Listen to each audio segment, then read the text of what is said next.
हम पाठ पढ़ रहे हैं हमारा अधिकार का, और चैप्टर अधिकार, अंग्रेजी में इनको कहते हैं राइट्स। अधिकार होते क्या है, अधिकार की परिभाषा बेसिकली क्या होती है, या फिर हम बात करें कि अधिकार के प्रकार कितने होते हैं, ये सब चीज़ें हम इसके अंदर पढ़ने वाले हैं। सबसे पहली बात आती है कि आखिर ये जो शब्द है अधिकार, इसका अर्थ क्या होता है। जैसे कि अभी हमने बहुत सारी चीज़ें पढ़ी, स्वतंत्रता, समानता, न्याय, इन सब में एक चीज़ कॉमन है। कॉमन ये है कि इनमें से किसी भी कोई फिक्स परिभाषा नहीं है। कभी भी इन टॉपिक्स में कभी फिक्स परिभाषाएं आपको नहीं मिलेगी, लेकिन हाँ, एक दो या तीन चार परिभाषाएं ऐसी मिल जाएगी जिनसे लगभग उसका अर्थ समझ में आ जाएगा कि इसका बेसिक मतलब है क्या यहाँ पर। और यहाँ पे भी हम यही समझने वाले हैं। सबसे पहला बिंदु हमारा जो आएगा वो बिंदु यही है कि आखिर अधिकार क्या है। अब अधिकार क्या है, इसकी हम कुछ परिभाषाएं पढ़ेंगे। पहले तो परिभाषाएं देखेंगे, दो चार परिभाषाएं देखेंगे, उनसे बात लगभग कमेंट उससे लगभग बात समझ में आ जाएगी कि अधिकार आखिर होते क्या है, राइट्स होते क्या है, और हम किन चीजों को अधिकार कहते हैं। जब हम ये समझ लेंगे कि अधिकार आखिर क्या होता है, या हमारे बात समझ में आ जाएगी कि इन चीजों को, इन हक को, इन दावों को हम अधिकार कहते हैं, वो समझने के बाद में हम दूसरे बिंदु के ऊपर आएंगे जिसमें हम समझेंगे कि आखिर जो अधिकार की बात हम कर रहे हैं वो अधिकार के प्रकार कौन कौन से हैं, मतलब कितने प्रकार के होते हैं। वैसे तो कई प्रकार के होते हैं, पर मुख्यतः तीन प्रकारों में अधिकारों को बांटा जाता है कि तीन अधिकार। अधिकार का सीधा से एक अर्थ ये होता है कि आपका हक क्या है, आप किन चीजों के हकदार हो। ऐसा हमने वो शब्द पढ़ा था, एक प्राप्य, याद आ रहा है आपको। वो उसका अर्थ यही है कि आप किन वाजिब चीजों को पाने के हकदार हो, उसे ही अधिकार कहते हैं। अब जैसे जैसे परिस्थितियां बदलती गई वैसे वैसे अधिकार भी बदलते रहते हैं और नए नए अधिकार आते रहते हैं। सूचियां बढ़ती रहती है, घटती रहती है, चलता रहता है मामला। जब से हमने व्यवस्थित समाज में रहना शुरू किया तब से ही लगभग ये अधिकार वाला मामला चलना शुरू हुआ है। सबसे पहले एक अधिकार आते हैं प्रकार में, जिन्हें हम कहते हैं आपके प्राकृतिक अधिकार। क्या होते हैं प्राकृतिक अधिकार? इन्हें नेचुरल राइट्स कहते हैं। सीधा सा फंडा है प्राकृतिक अधिकार मतलब वो अधिकार जिन्हें आप, प्रकृति आपको देती है, या फिर प्रकृति की जगह आप जिसे भी मानते हो, ईश्वर मानते हो, भगवान मानते हो, अल्लाह मानते हो, जीसस को मानते हो, किसी को भी मानते हो, तुम्हें लगता है कि ये मेरा प्राकृतिक अधिकार है, जन्म से ही जो चीजें मुझे मिली है। बड़ी शक्तिशाली अवधारणा है कि जन्म से ही मुझे कुछ अधिकार प्राप्त है, और इन अधिकारों को मुझसे न तो कोई दूसरा मनुष्य छीन सकता है, न कोई राज्य छीन सकता है, न ही कोई और सत्ता मुझसे ये चीजें छीन सकती है। ये तो मुझे मिलना ही चाहिए। तो इन अधिकारों को हम प्राकृतिक अधिकार कहते हैं। प्राकृतिक अधिकार के बाद में एक और अधिकार आते हैं जिन्हें हम कहते हैं आपके नैतिक अधिकार। अंग्रेजी में इनको कहते हैं आपके मॉरल राइट्स। नैतिक अधिकार का मतलब, जैसा नैतिक का मतलब, नैतिक का मतलब मैंने आपको बताया, बहुत साधारण मतलब यही है कि सही को सही कहना, गलत को गलत कहना। नैतिक अधिकारों के पीछे समाज होता है, इसके पीछे कानून नहीं होता। ध्यान रखना, समाज में जैसे कि हम कहते हैं ना, बड़े बुजुर्ग का आदर करना, किसी से रिस्पेक्ट से बात करना, इस तरीके की चीजें करना, ये हमारी नैतिकता है। हम जब भी इन चीजों में जाते हैं, जैसे स्कूल आते हो तो टीचर्स की रिस्पेक्ट करते वगैरह, ये सब आपको कौन सिखाता है? सिखाता कोई नहीं, आप खुद करते हो आसपास के वातावरण को देखते हुए। इनमें क्या होता है, पीछे समाज की शक्ति होती है। अब अगर आप इनको मानो तो वो आपकी नैतिकता है, नहीं मानो तो वो आपकी नैतिकता है। कानून आपको इसके लिए कुछ भी नहीं कहेगा। हो सकता है समाज आपकी आलोचना कर ले, कर भी सकता है, लेकिन कानून आपको इन चीजों के लिए कुछ भी नहीं कहेगा। उदाहरण के तौर पे, जैसे हमारे यहाँ पर कास्ट का सिस्टम बहुत ज्यादा चलता है, तो अगर कोई व्यक्ति ऐसा है जो ऊपरी वर्ग का है, जो कास्ट को नहीं मानता है और बाकी सब लोगों के साथ समान व्यवहार करता है, समानता से रहता है, खाता पीता सब कुछ करता है, तो हो सकता है समाज उसकी आलोचनाएं करे। हो सकता है समाज को लगता है ये नैतिक नहीं है, समाज की अपने नैतिकता के मूल्य है, लेकिन कानून को लगता है ऐसा कुछ भी इसमें खराब नहीं है, उस व्यक्ति की मर्जी पड़े वो काम कर सकता है। तो ये नैतिक अधिकार है जिनके पीछे केवल समाज की शक्ति रहती है, यहां पे कहीं पे भी कानून की कोई शक्ति नहीं रहती है। तो इन्हें कहते हैं मॉरल राइट्स। तीसरा आ जाता है आपके कानूनी अधिकार। कानूनी अधिकार का सीधा सा मतलब है कि ऐसे हक या ऐसे दावे जो राज्य आपको प्रदान करता है और जिनके पीछे राज्य या फिर सरकार या फिर जिसकी जो कोई शासन कर रहा है उसकी शक्ति उसके पीछे है। यानी कि अगर इन कानूनी अधिकारों का कहीं पर भी उल्लंघन हुआ, व्यक्ति करता है किसी और के अधिकारों का या उसके खुद के अधिकारों का, तो फिर उसको दंड मिलेगा।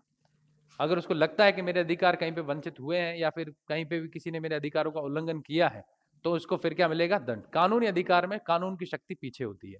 अब यहां पर बात आ जाती है कानूनी अधिकार लगभग कौन कौन से, जैसे कई प्रकार के होते हैं। एक कानूनी अधिकार होते हैं जिनको हम कहते हैं आपके राजनीतिक अधिकार। कैसे अधिकार? राजनीतिक अधिकार। ये कानून आपको प्रदान कर रहा है। मत देने का अधिकार, चुनाव प्रक्रिया में भाग लेने का अधिकार, सरकार की आलोचनाएं करने का अधिकार, और इसके अलावा सरकार के जितने भी विभिन्न कार्य होते हैं उन सब में प्रक्रियाओं में भाग लेने का जो हक होता है, इन्हें राजनीतिक अधिकार कहते हैं। पॉलिटिकल राइट्स, ये लगभग अधिकार उन्हीं को दिए जाते हैं जो एक देश का नागरिक है पहले से, उसी को मिलेगा, बाहर के किसी व्यक्ति को नहीं मिलेगा। जब हम भारत में बैठे हैं, कोई बाहर से आ जाए और कह दे कि मैं यहाँ वोट दूंगा, पॉसिबल नहीं है। जब तक आप यहाँ की नागरिकता नहीं लेते तब तक आपको कोई भी कानूनी अधिकार नहीं मिलेगा। सब देशों के अपने अपने कानूनी अधिकार होते हैं, और वो अधिकार तब भी मिलेंगे जब आप वहां के नागरिक होंगे। तो राजनीतिक अधिकार के अलावा भी इसमें बहुत सारे अधिकार आते हैं, जैसे इसमें एक और अधिकार आते हैं जिनको हम कहते हैं आपके नागरिक, या फिर एक और नाम दिया जाता है इनको सामाजिक अधिकार। यानी नागरिक होने के नाते या सामाजिक प्राणी होने के नाते आपको अधिकार मिल रहे हैं। है ये कानूनी अधिकारों का ही भाग। दे आपको राज्य रहा है, जैसे स्वतंत्रता, समानता का अधिकार, बोलने का अधिकार, प्रोटेस्ट करने का मतलब वो क्या कहते हैं, हड़ताल करने का अधिकार, विरोध करने का अधिकार, कहीं पे भी इकट्ठा होने का अधिकार, फिर कार्य करने का अधिकार, भ्रमण करने का अधिकार, ये सारे के सारे नागरिक और सामाजिक अधिकार है, जो राजनीतिक अधिकार से थोड़े भिन्न है। भिन्न क्यों है? क्योंकि नागरिक अधिकार या सामाजिक अधिकार किसी बाहर के व्यक्ति को भी मिल सकते हैं। कोई विदेशी यहाँ पर आता है तो उसको भी जीवन जीने का अधिकार तो है ही। कोई विदेशी यहाँ पे आता है तो भ्रमण करने का अधिकार है ही। कोई विदेशी यहाँ पे कार्य करना चाहता है तो भले करे, यहाँ कहीं पे आवास में रहना चाहता है तो भले रहे, घर बनाना चाहता है तो भले बनाए, सरकार की पॉलिसीज अगर फेवर करती है बाहर के निवेशों को तो भले दे, कोई दिक्कत नहीं उसमें। तो ये होते हैं नागरिक अधिकार। नागरिक अधिकार, सामाजिक अधिकार के बाद में एक और अधिकार आते हैं जिनका नाम आप लोगों ने शायद सुना होगा। कौन से अधिकार? मौलिक अधिकार। अब ये मौलिक अधिकार क्या होता है? हमारे संविधान के अंदर दिए, देखो मौलिक अधिकार की एक ही परिभाषा है, एक ही परिभाषा है मौलिक अधिकार की, और सीधे सा एक ही साथ है। दुनिया पूरे के अंदर जितने भी संविधान है उनमें कहीं पे भी मौलिक अधिकार का उल्लेख नहीं है, केवल हमारे संविधान में ही है। कानूनी अधिकार के तहत ही आते हैं, लेकिन इनमें और कानूनी अधिकारों में फर्क ये है कि ये ऐसे मौलिक अधिकार है जो हमारे संविधान के भाग 3 में दिए हुए हैं, अनुच्छेद 12 से लेकर 35 तक दिए हुए हैं, और ये इतने मौलिक है, इतने मूलभूत है कि इनको सरकार सामान्य तरीके से बदल नहीं सकती है। सरकार को अगर इसे बदलना है तो बहुत बड़ी प्रक्रिया अपनानी पड़ेगी, बहुत सारी सहमतियां लेनी पड़ेंगी, उसके बाद ही सरकार इसको बदल सकती है, अन्यथा सरकार इसको नहीं बदल सकती। बाकी वाले कानूनों में सरकार बदलाव ला सकती है, सामान्य कानून लाके भी बदलाव इनमें से किसी में ला सकती है, मौलिक अधिकारों में नहीं लाएगी। मौलिक अधिकार में क्या शामिल होगा? देखो मौलिक अधिकार के अंदर ये वाले अधिकार भी आ सकते हैं, जो आपको रखना है, जो सूची में होगा वही शामिल होगा साथ में। जैसे जीवन जीने का अधिकार नागरिक और सामाजिक अधिकार भी है, लेकिन अगर कोई सरकार उसको मौलिक अधिकार बना देती है, फिर उसको विशेष परिस्थितियों हो तो ही छीन सकते हैं। लेकिन हमारे यहाँ तो विशेष परिस्थितियां, इमरजेंसी, उसमें भी छीन नहीं सकते जीवन जीने का अधिकार, चाहे कोई भी व्यक्ति हो। मौलिक का मतलब है मूल अधिकार, जो हमारे भारतीय संविधान के अंदर दिए हुए हैं, उन्हीं को मौलिक अधिकार कहते हैं। होते ये कानूनी अधिकारों के तहत ही है, लेकिन इनकी सुरक्षा करता है कौन? सर्वोच्च न्यायालय करता है, संविधान करता है, और नागरिकों को ये मिलते ही मिलते हैं। सरकार चाहे तो भी इसको बदल नहीं सकती है, बहुत टेढ़ा काम है मतलब इसको बदलने का। फिर कुछ छोटे मोटे अधिकार और आ जाते हैं, जैसे कि कुछ आर्थिक अधिकार। आर्थिक अधिकार मतलब रोजगार देने का अधिकार देना, फिर गरीबी को हटाने का अधिकार देना, मूलभूत सुविधाएं, आवास हो गया, वस्त्र हो गया, भोजन हो गया, स्वास्थ्य हो गया, ये पहुंचाने के अधिकार देना, इन्हें आर्थिक अधिकार कहते हैं। क्योंकि राज्य पहुंचा रहा है तो कानूनी अधिकार के अधीन ही है ये। इसके अलावा एक और आते हैं आपके, जिनको कहते हैं सांस्कृतिक। केवल परिभाषाएं हैं और एक दो अधिकारों के नाम है। सांस्कृतिक अधिकार, सांस्कृतिक अधिकार का इसके अलावा भी खूब आते हैं, इसमें कम से कम लिस्ट बहुत लंबी है, लेकिन मैं सिर्फ ये नाम बता रहा हूँ जो आपकी किताब में दी। सांस्कृतिक अधिकार का मतलब, अगर कोई समुदाय है जिसकी अपनी विशेष संस्कृति है, भाषा है उनकी अपनी, और वो चाहते हैं कि हमारी भाषा का संरक्षण हो, हमारे समुदाय का संरक्षण हो, तो सरकार उसको अनुमति दे देगी कि तुम्हारी संस्थान बना सकते हो, 5वीं तक या 8वीं तक जो है अपनी मातृभाषा में उसको पढ़ा सकते हो, हमें उससे कोई दिक्कत नहीं है। तो इन्हें कहते हैं सांस्कृतिक अधिकार। लेकिन हमारे यहाँ पे सांस्कृतिक अधिकार भी किस सूची के अंदर डाले हुए हैं? याद आ रहा है? मौलिक अधिकार, संविधान का अनुच्छेद 29 और 30 याद आ रहे हैं? सांस्कृतिक और शैक्षणिक अधिकार, तो हमने इनको भी मौलिक अधिकारों में डाल दिया कि इतने मूल है, अलग से नहीं करना। अगर इनमें भी बदलाव चाहिए तो फिर संविधान की पूरी प्रक्रिया अपनानी पड़ेगी। हमने काफी चीजें मौलिक अधिकार में डाल दी। मौलिक अधिकार का कॉन्सेप्ट हमारा ही है। तो ये कुछ अधिकार आ जाते हैं कानूनी अधिकार के तहत, जिनको हम इसमें पढ़ने वाले हैं। चौथा जो बिंदु हमारा आएगा वो आएगा हमारा, सॉरी तीसरा जो बिंदु हमारा आएगा वो आएगा अधिकारों की विशेषता। या अधिकारों की विशेषताएं एवं उद्देश्य। सामान्य सी विशेषताएं हैं, सामान्य से उद्देश्य हैं। विशेषताएं ये है कि व्यक्ति के विकास के लिए आवश्यक है, चाहे किसी भी तरीके का विकास करे, आर्थिक, राजनीतिक, सामाजिक, उन सभी के लिए आवश्यक है। उसको सम्मान देने के लिए आवश्यक है, गरिमापूर्ण जीवन बिताने के लिए अधिकार आवश्यक है। फिर अधिकार राज्य को ये बताते हैं कि तुम्हें क्या काम करना है और क्या नहीं करना है। फिर साथ साथ में अधिकार हमें भी ये बताते हैं कि आप कहाँ कहाँ अपनी मांग को रख सकते हो, कहाँ नहीं रख सकते हो। मांग बहुत सारी होती है लेकिन अधिकार सारे नहीं, सारी मांग का अधिकार नहीं बना दिया जाएगा आपका। कल को आप मांग करोगे स्कूल के अंदर हम कुछ भी कपड़े पहन के आ जाए, रोज मर्जी पड़े वैसे है, तो वो अधिकार देखो नहीं माना जाएगा। सीधी सी बात है, वो नैतिक भी नहीं माना जाएगा और साथ साथ में कानून भी उसको कोई संरक्षण देने वाला है नहीं, क्योंकि लगता है कि इससे बाकियों के कई सारे अधिकारों का उल्लंघन हो सकता है, समानता का भी उल्लंघन हो सकता है। तो अधिकारों की विशेषता एवं उद्देश्य, ये छोटे मोटे उद्देश्य 7 8 10 लाइनें इसमें होगी, वो पढ़ लेंगे। और इसके बाद आ जाएंगे हम चौथे बिंदु पे, जिसमें हम पढ़ेंगे अधिकार और जिम्मेदारियां। यहां पर आ जाएगा वो बिंदु हमारा, जिम्मेदारियां। जिम्मेदारियां का सीधा सा मतलब है, अगर आपको कुछ अधिकार दिए हैं तो बदले में आपके भी कुछ क्या बनते हैं, कर्तव्य बनते हैं, फंडामेंटल ड्यूटीज। मतलब कि अगर राज्य आपको कुछ अधिकार दे रहा है तो बदले में ये अपेक्षा रख रहा है कि नागरिक होने के नाते ये व्यक्ति कुछ राज्य के लिए भी करेगा। जैसे उदाहरण क्या करेगा, तो अपने खुद के अधिकारों का तो फायदा उठाएगा लेकिन किसी और के अधिकार का उल्लंघन नहीं करेगा। तुम्हें धर्म की निरपेक्षता दी हुई, मर्जी पड़े अपना धर्म मानो, कोई इशू नहीं है, लेकिन इसका मतलब ये नहीं कि दूसरे की आलोचना करो। तुम्हें स्वतंत्रता दी हुई बोलने की, भले बोलो कोई दिक्कत है, लेकिन इसका मतलब ये नहीं है तुम किसी और की बोलने की स्वतंत्रता का हनन करो कहीं पर भी। ये लिखने इसलिए जरूरी है, समझाने इसलिए जरूरी है कि मानव की प्रकृति ऐसी हो गई थी समय समय के साथ में कि वहां पे उसको हमेशा यही लगता था, छोटे से छोटे अधिकार भी दबाए गए, लोगों को दास तक बनाया गया। तब हमें लगा कि नहीं, वाकई में अधिकार होने चाहिए। बिना अधिकार के व्यक्ति एक दास के समान है, एक ऐसे नौकर के समान है जो अधिकार विहीन है पूरा का पूरा। अदास प्रथा हमने पढ़ी थी, लोगों को कैसे बेचा जाता था, खरीदा जाता। वो दास और अधिकार विहीन व्यक्ति दोनों बराबर है। जिनके पास अधिकार नहीं है किसी भी तरीके के, और ना ही आपके वो जो दास है उसके पास भी कोई अधिकार है, तो वो केवल और केवल पशु के समान जिंदगी जी रहा है, मनुष्य नहीं हो सकता, क्योंकि वो अपना विकास नहीं कर सकता। विकास करने के लिए उसके पास कोई मौका नहीं है, न तो राज्य उसको कोई मौका दे रहा है, नहीं जिस व्यक्ति के दिन जो काम कर रहा है वो उसको कोई मौका दे रहा है, नहीं समाज उसे कोई मौका दे रहा है। तो ऐसी परिस्थिति में मनुष्य का जीवन एक पशु के समान है केवल।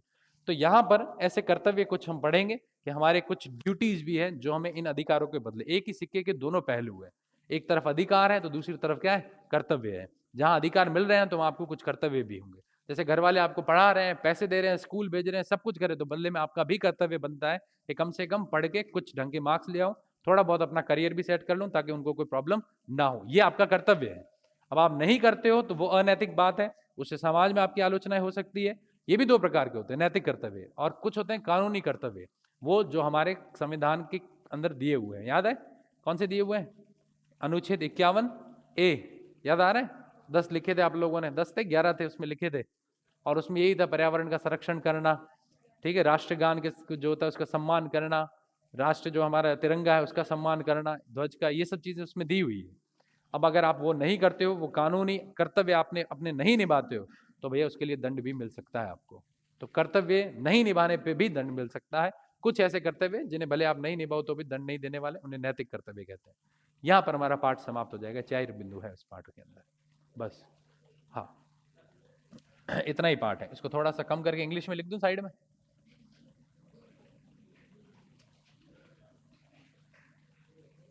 दिख रहा है आप लोगों को?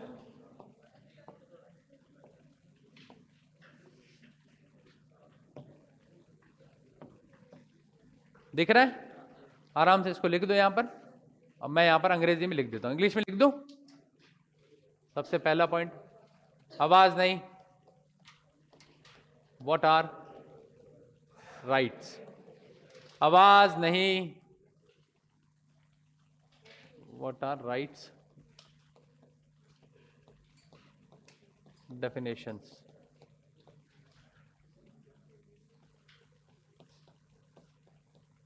Types of rights.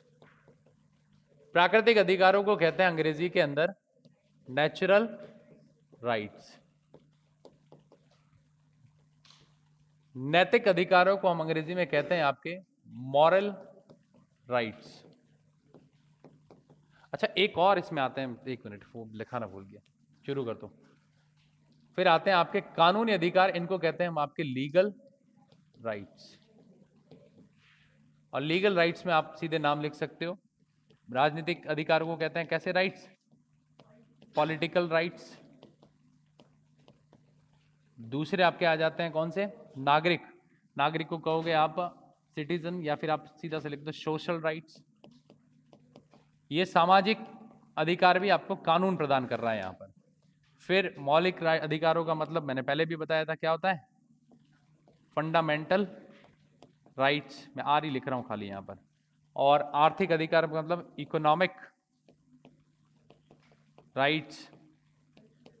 और सांस्कृतिक का मतलब हो गया आपके कल्चरल राइट्स। एक और नाम आता है यहां पर जो मैं आपको बताना भूल गया, ये पॉइंट ए है, ये पॉइंट बी है, ये पॉइंट सी है, और एक और है पॉइंट डी, जिन्हें एक और नाम दिया जाता है ह्यूमन राइट्स।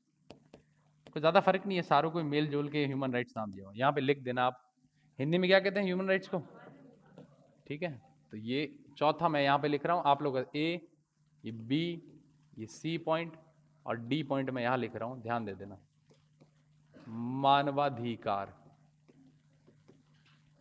ठीक है।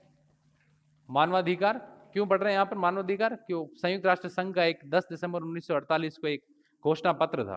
उस घोषणा पत्र में ऐसा दिया है कि ऐसे अधिकार जो पूरे विश्व के अंदर मान्य होंगे, इनका उल्लंघन कोई करे अगर, तो संयुक्त राष्ट्र संघ के पास आप शिकायत कर सकते हो। तो ऐसे अधिकार दिए, और इनमें से कई अधिकार हमने हमारे मौलिक अधिकार में भी शामिल किए हैं, कई देशों ने कानूनी अधिकारों में भी शामिल किए हैं। तो ऐसे बहुत सारे अधिकार इसमें आते हैं।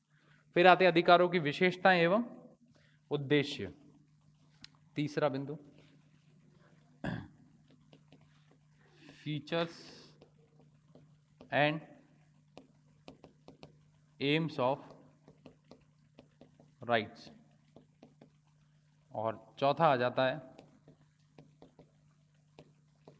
Rights and responsibilities.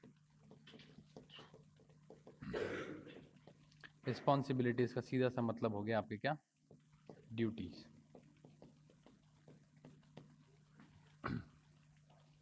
अब देखिए सबसे पहले आते हैं कि अधिकार क्या है, व्हाट आर राइट्स।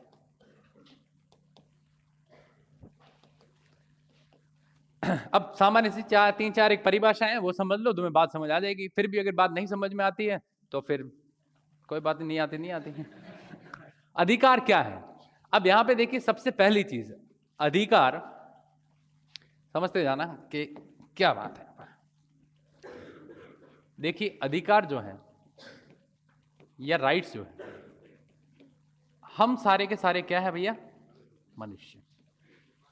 मनुष्य के द्वारा, ठीक है, मनुष्य के द्वारा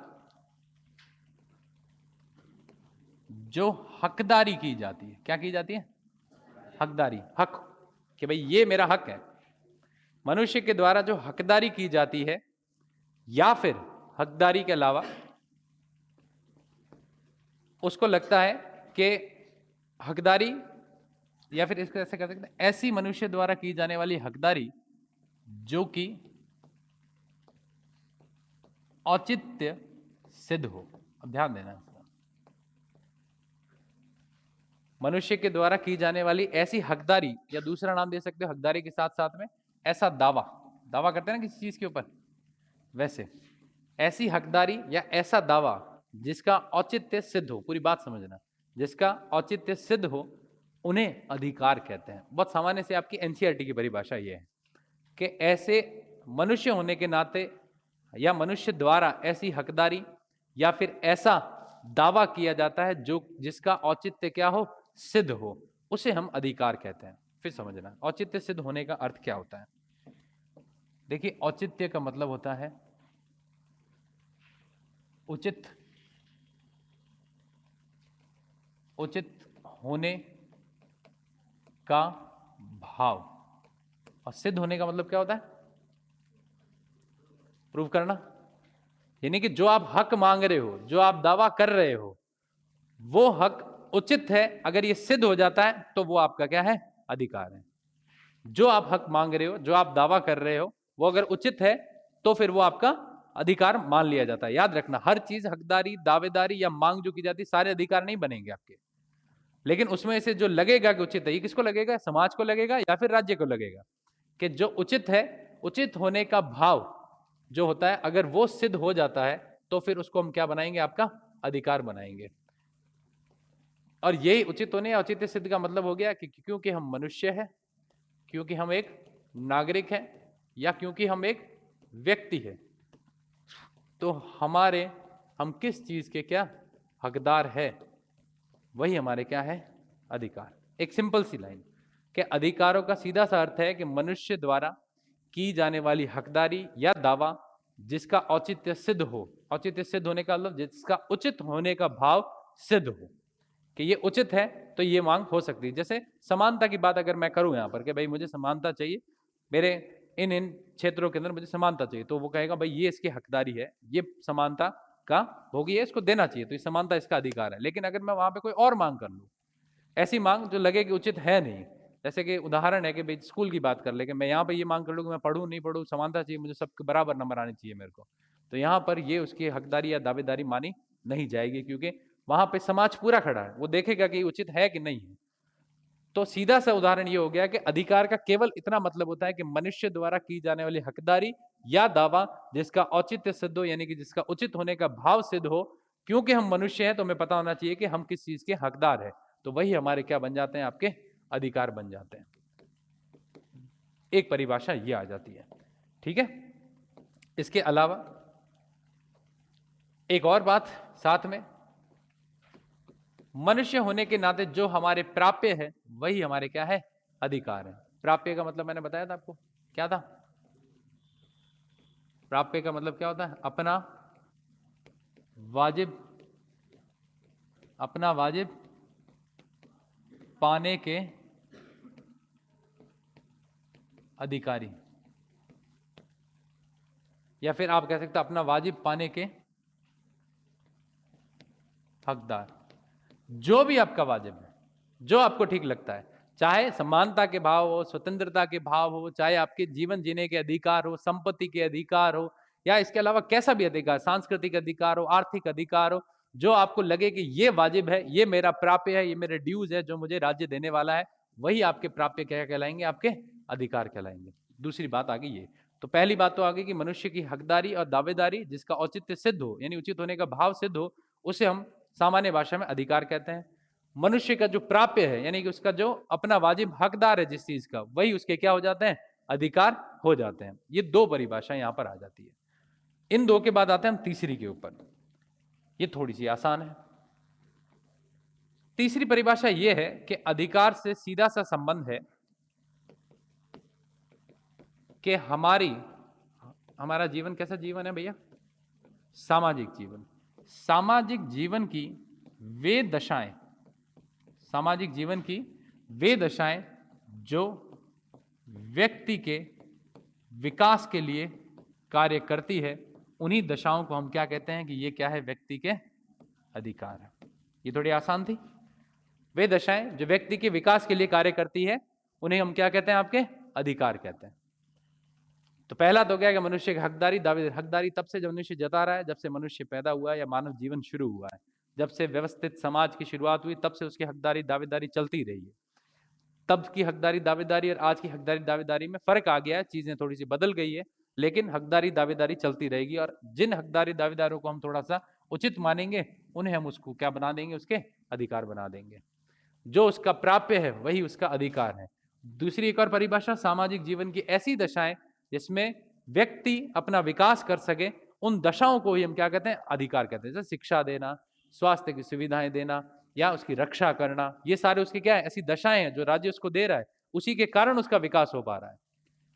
तो यहां पर इन्हें कह सकते हैं हम कि सामाजिक जीवन की ऐसी दशाएं जिससे व्यक्ति अपना विकास कर सके, उसे ही हम क्या कहते हैं? आपके अधिकार कहते हैं। एक और ये परिभाषा, इसके अलावा एक और परिभाषा समझ लो। बात समझ में आ रही है ना?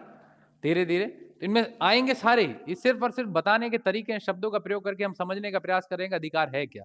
तो पहला, मनुष्य में जिसका औचित्य सिद्ध हो, या मनुष्य का जो प्राप्य है उसे भी अधिकार कहते हैं, या सामाजिक जीवन की दशाएं जिससे व्यक्ति अपना विकास कर सके, उसे भी अधिकार कहते हैं। कई प्रकार के अधिकार होते हैं। इसके साथ साथ में अधिकारों की एक और परिभाषा आ जाती है। उसमें यह है